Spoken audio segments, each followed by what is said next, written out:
Hello and a very warm welcome back to the garden. I am at a different garden though. I'm here with Dan from Freedom Forest Life, and we're going to have a bit of a discussion about, well, it can be quite a hot topic, It can. native versus non-native and plantings. And we're here in quite, well, this is quite a tropical inspired garden. And so I thought, because as well permaculture is close to a lot of the work that you do, and I thought it'd actually be really interesting to have a discussion about, rather than being so like black and white about things, that actually there is a place for natives and non-natives, or is there a place, and where do we draw that line? I think some people will be very flippant in what they say and then forget that, they have some chickens and chickens aren't from around here and all of these things. For sure. So the first thing that interests me is that you spent a lot of time with tribes around the world, indigenous tribes, and I want to hear a little bit about like your experience and their their attitude to kind of like native and non-native, because what you told me before kind of made me think, wow, this is quite eye-opening. I hadn't thought of this perspective. Yeah, well, I guess my perspective has been that I've gone to these places expecting completely pristine, primeval forests untouched by man, where they're hunting day to day. And that hasn't been the case in most cases. In most of the places I've been to, they're actually cultivating crops that have travelled around the world for many hundreds, if not thousands of years, Wow. and have become staple crops in those areas, which has enabled them to live the life they have in isolation as well as not damaging the environment. So do you say like with them moving to other geographic regions, they're actually taking crops with them that aren't actually like native, like because you got quite an interesting story about New Zealand. Can you tell me a bit more about how that works? Yeah, I suppose the Polynesian people absolutely love them, such beautiful people, and it's a really interesting culture of voyaging people between islands and Mm. moving and colonizing new islands that weren't inhabited before. And many of those islands, being quite isolated, had very low diversity in terms of the plants and the materials available. So many of those cultures would be taking their crops with them, staple crops like sweet potatoes, yams, breadfruit, chickens even, to enable them to live a self-sufficient lifestyle as they would journey around and make homes in new places. And I suppose with the beautiful Maori people of New Zealand, as their ancestors would have moved across into New Zealand from a tropical climate into more of a temperate climate, many of their crops that they took with them weren't suitable. So sweet potatoes and yams could just about grow on the North Island, but further down, as you get closer to a temperate climate like ours, Mm. many of them didn't grow at all. So they had to revert almost back to a hunter-gatherer kind of lifestyle as the initial people that would have come to the British Isles would have done as well. And is it so, from your perspective, it's obviously I'd say it's adaptability. It's like you bring your seeds and your crops, and like you said to me before about rice and Asia, and because it actually tends to actually grow well in that climate or geographic region, it means that it becomes more and more of a staple for other countries, even though it originates from one place. Yeah, so I think if you take rice, for example, like you just said, in Borneo, in the very remotest, in the heart of Borneo, they're cultivating hill paddy rice, they're cultivating wetland rice in flooded terraces, and that would have originally come from Asia. So, I mean, we often think of these people, isolated tribes, as kind of living in a small pocket and only gathering day to day, which some have done and some still do. But um, in many cases, and probably most cases, it's crops that have been brought with them that's enable them to live the lifestyle they have. So essentially, non-natives can make it easier for people to be self-sufficient. For sure, I would say that's definitely been my experience. And why do you think that some people, because the project that you're doing here, you're doing some like really interesting things, and this is like one of the first discussions we kind of had yesterday. Was I was like, you're showing me your eucalyptus. I was like, oh, eucalyptus.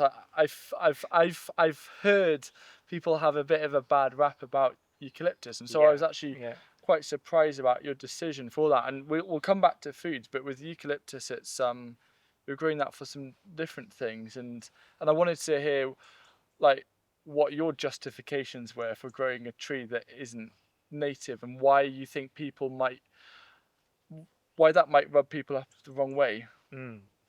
So I suppose if we go back in time a little bit to our ancestors that would have originally come here, they could live a hunter-gatherer lifestyle in this untouched, beautiful forest that Mm. stretched for thousands, hundreds of miles, with a lot of wildlife which they could hunt. But we now live in a time where that isn't the case now. Much of that has been cleared. There's probably not enough wild We animals to be hunted. we just have to eat a diet of nettles, Yeah. basically, and bramble shoots. It wouldn't be that exciting, I think, if we No. had to rely purely on the native plants that exist Mm. here. Mm. Um, so I think it would be a completely different story and ball game if we were to try and grow just native plants like nettles to survive from. Don't get me wrong, there are some roots and small tubers and stuff, but far a cry from the kind of cultivated crops that have taken thousands of years to develop into big, juicy, Yeah. nourishing plants. And part of the mission here that we're exploring is to bring in plants from all around the world to try and create a new way of being self-sufficient in a temperate climate which wasn't available to our ancestors because they didn't have access to all of these types of plants. And one of those as well is thinking about not just food but also fuel. And that's I think one of the reasons why you're growing eucalyptus. But why are you growing eucalyptus when, you could be growing like oak or willow or hazel? Sure, yeah. So um, traditionally, our ancestors and people around this area would have had coppices of hazel, for example, or sweet chestnut, which were areas almost as a crop, trees grown as a crop, which they could grow for a certain amount of years once they're established, maybe cut them every 7 years or more, and use that as firewood and other materials. But it uses quite a large area to do that, and those plants grow fairly slow compared to some of the other potential varieties that could be grown now. So if we're finding ourselves in a time now where we're having to import most of what we need from other places around the world, and we're starting from scratch because not everyone is going to have 7 acres of hazel that they can start coppicing from, if we're trying to think about people using small areas of land to try and be as self-sufficient as possible, it makes sense to me, or at least I had the idea that growing faster, very productive crops on a small scale, I'm not talking about doing monocultures of thousands of acres of eucalyptus, Yeah. but the same kind of area that you would grow a patch of potatoes, for example, which we've got just behind the camera here. And that can really produce a ginormous amount of firewood and timber in a very short period of time. So essentially what you're doing is by choosing specific things like the eucalyptus, it means you're actually taking up less land space purely for wood production, which means that you actually have more space to it with other things, be it more space for wildlife or more space for growing food or all these other things, rather than thinking there's 7 acres for a family to have like hazel like in self-sufficiency. It just doesn't it's thinking about land and the footprint of the land. For sure, yeah. So doing this, I think if we were to be trying to grow just native plants, we would for sure need to use the whole 3 acres of this site, and Right. still then we'd probably be hungry. Yeah. But this way, it's enabled us to put all of our effort into roughly about an acre, while leaving 2 acres to regenerate back as native habitat and hopefully ancient woodland one day. So in a way, by rather than just focusing on the natives, you're you're concentrating non-natives to actually create more opportunity for natives. Basically, yeah. It It, seems that it's something that doesn't initially make sense, but by focusing on the non-natives, yeah, it's actually reducing the area we need, yeah. um, the space we And I require, mean, so like we for the can. wild, there's more opportunity for wild For natives sure, in a yeah, way. yeah, Because the way that I see it is like if you look at modern farming and stuff, and all of this thing of like GMOs and all of these different things, like how can we get more yields and all of that. I almost feel like careful selection of non-natives put in the right place is actually answering that challenge that they're trying to find. It's like instead of trying to create genetically modified versions of, I don't know, like potatoes or whatever, it's actually let's see something else that is growing in different country climate but mm, can work within our seasons, that maybe fills that gap that they're trying to find. definitely. I think like today we think we're so clever with all the AI and the big plans for maybe bringing farming into kind of a digital age, but to me, the true ingenious people and the true scientists were the indigenous people who've spent thousands of years to Mm. develop these crops and multiple varieties of each one which can withstand different soil types and conditions and elevations, and they're all available to us now today, and many of which do grow outside of our temperate range Mm. in tropical climates but at high elevations, which make them suitable because of the conditions they would have at those ranges to grow in our cooler climate. All right, so I'm going to play devil's advocate here. I know that some people would think that they'd listen to all that and say, "Oh yeah, that's cute" and all of that, but they'd be like, "But don't non-natives harm wildlife?" For example, that is a common thing that I hear, and the Mm. other one is, yeah, but non-natives can be invasive, and so how have you? What has been your experience with that? Because obviously, if you have land, you do have a responsibility to like look after the land. And I know from my experience, the last thing that you're doing is harming this land. You're doing quite the opposite. You're regenerating it. You're creating so much abundance. There's so much wildlife opportunity. But there's a huge amount of non-native plants here, and I'm not just talking about like the more unusual things, but yeah, what's your response to hearing about people of like, oh yeah, but that's it's not good for wildlife, and also you know non-natives are invasive and they can wipe out the natives. Yeah. Well, that's a big question, but Of I guess course it is. I guess to start with the invasive thing is, um, with any choice we make as humans, we have the beauty and the gift of consciousness. So I think we have to be able to utilize that in when we make decisions that's impacting anything, whether it's other people, places, or the environment as well, and to to be responsible of knowing that what you're introducing isn't going to rapidly spread and kind of wipe out native habitat around and on a larger scale is important. So there's always a level of kind of looking into things first and making sure that that hopefully isn't going to be the case. And yeah, so far we've done that. And there's quite a small percentage of things which truly are. But I guess when you think about it, we're often very concerned about what's not native, but when you think about it, almost all of the food crops we grow in the garden, whether that's corn, beans, squash, tomatoes, carrots, Potatoes. potatoes, are mostly indigenous Basically, crops. here in the UK, we just left with like some brassicas, Yeah, yeah. I like mean, not they've not all even come in. leeks, Yeah, exactly. And so we've been growing these things for a long time, and we almost kind of forget about that because we assume, and a lot of people maybe do assume they're just traditional English food. Yeah. Um, but then you look at garden plants, for example, and pretty much everything from dahlias to hydrangeas are um, non-native as well. Hmm. All the plants we grow and the pets we have and domesticated animals, many of those have been brought in. Yeah, and the other one is like apples, for example. Yeah, yeah, for sure. Like, we have very small crab apples, which are bitter, or you could grow a domesticated apple, which is most likely originally from Asia. And which would you grow, to be honest, if you've got the space for one tree? The big juicy domesticated apples.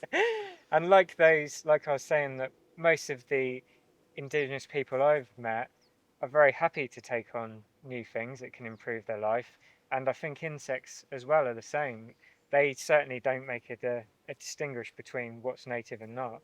In winter, when many of the evergreens are flowering and got berries, they'll be gorging themselves all winter when it can be quite hard to find food on some of the native plants. Yeah, because that was also like one of the things that surprised me is that you've put in a lot of laurel hedging, and and I was like, oh, that's quite interesting, because usually because I think sometimes people can be like a little bit too militant about things, and I think that for me it's always a cost benefit analysis. Nothing can be like perfect, but I really believe in like the 80-20 rule, or like the idea of like what gives you like 80% of the results and for like 20% of the work, because the results is kind of what you're looking for.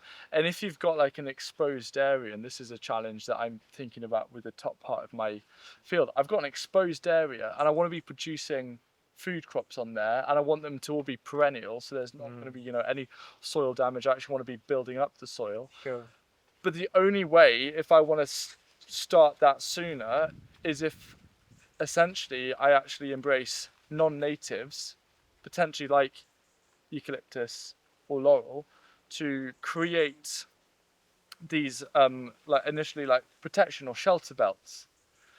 Whereas if I went for something like hazel, it might take a good few years before it creates any kind of shelter. Plus, hazel is not evergreen, and very often the worst storms are during winter, which is what like the evergreens can then offer. And so it's an interesting thing where it's actually thinking there are these certain benefits. So okay, it's not the ideal if I want to be like 100% like as natural as possible, but what is that? That might, as I joked before, is just eating nettles all day long.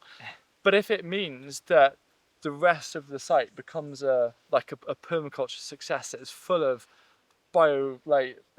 abundance and biodiversity, then I absolutely think that the small sacrifice of land growing something that maybe isn't the most useful or the most beautiful, its net impact is so much more than what any native alternative could even begin to offer. Yeah, and I think on the topic of laurel as a specific, you have to look at what's your specification for the hedge in the first place. And for me, something evergreen was important, especially we're on north-facing slope here, and you get quite a lot of cold wind during the winter time that can bring a lot of frost down to the lower areas. So that can really help for us in certain areas to kind of break up that frost. And behind those hedges, I can actually get away with growing plants and tubers that will survive in those places where they would normally get wiped out in the more open spaces.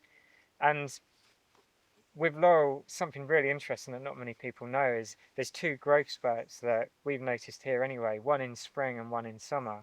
And both times when that happens, that very fresh new foliage gives off nectar, which this whole place is buzzing with. Really? It must be hundreds of millions of small native bees.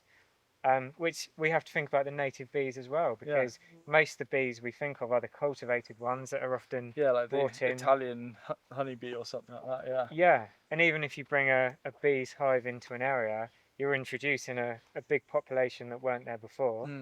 Were they native there into that area, and are they using the food source that the native bees that were there or other species of bee were using as well? And it goes back to what you said before with like the non-natives, if like used in the right way, can very much actually benefit the natives, especially when it comes to wildlife and having access to things that flower much earlier in the season or like much later, and offering shelter and protection, which is another thing that evergreens do, is like they can offer protection for like small mammals and birds and stuff over winter. Yeah, So for sure. stacking functions. Yeah, stacking functions, and the birds 100% are nesting in the laurel all the time here. We see that, and we have a lot. And your dog. And the dog, yeah, he creates nests. Yeah. We have a lot of small, narrow, winding pathways here with gardens and little forest areas between, and I used to be shipping in a lot of wood chips externally to put down everywhere for the pathways. now one of the beautiful things, that laurel, I initially put a fence in there with chicken wire, which is to protect from rabbits, because rabbits were, you know, wiping out pretty much everything. So we decided to put some fence in, and about every probably 5 meters or less, we put a wooden post. And they're quite expensive, and most of that is imported wood. So now the laurel has established and intermingled with that, and all those fence posts have rotted out now, but that is now holding the fence up. And not only, there's one other benefit here, is Right. that every time I cut that hedge now, it's actually creating a mulch on that pathway. I just let it drop onto the walkway, so I no longer have to be putting down wood chips on all of those areas. So yeah, there's always more than just the black and white to everything, I'd say. Exactly, and like with permaculture, it's about design, and it's actually trying to create solutions and looking at what resources that you have and what is most accessible, and also trying to work out the goals of the land. So if you've got a new site and you have very like limited budget and you want to start getting an income from it, then you're going to be looking at like the perspective of potentially putting in things like laurel or even eucalyptus or things like that, that it's a consideration that it grows quick, it creates those shelter pockets, so you can actually be driving some commercial revenue. And then over time you might think, hey, the eucalyptus has served its purpose, I then cut it as a firewood. And so it's always an adapting thing. In permaculture there's no absolutes. It's always to like observe and interact and respond to change and feedback, and to not feel like you make one decision and then you can't change it. I think the strength in permaculture is actually kind of quick to make a decision, but even quicker to change something. For sure, yeah. We're constantly adapting, and like there's many things we used to plant which we don't anymore. And maybe we'll try different species in the future. I'm always keen to keep trying new things. So there's actually been a couple of videos that I filmed here, more one just like looking at your guys' kind of attitude to life and self-sufficiency in this land, and also looking at different perennial tubers, I believe all of which are not actually native to the UK. None of them are native, but they've become a staple in your diet, and that's what I'm really excited about, is looking at these things that you can grow, and then they're not invasive at all. They can become a staple in your diet, which to me is like hugely exciting, to have that freedom or that security of being able to produce your own food from your land because of these things. What is one crop, or non-native crop in particular, that you're excited about learning more about, for that you believe has the potential to also become a staple, that you're kind of keen not to explore? Well, oh god, there's so many, but I suppose I could choose taro. Is one that I'm very passionate about at the moment. Why? Why? I think because nearly all the parts of the plant are edible when used in the correct way.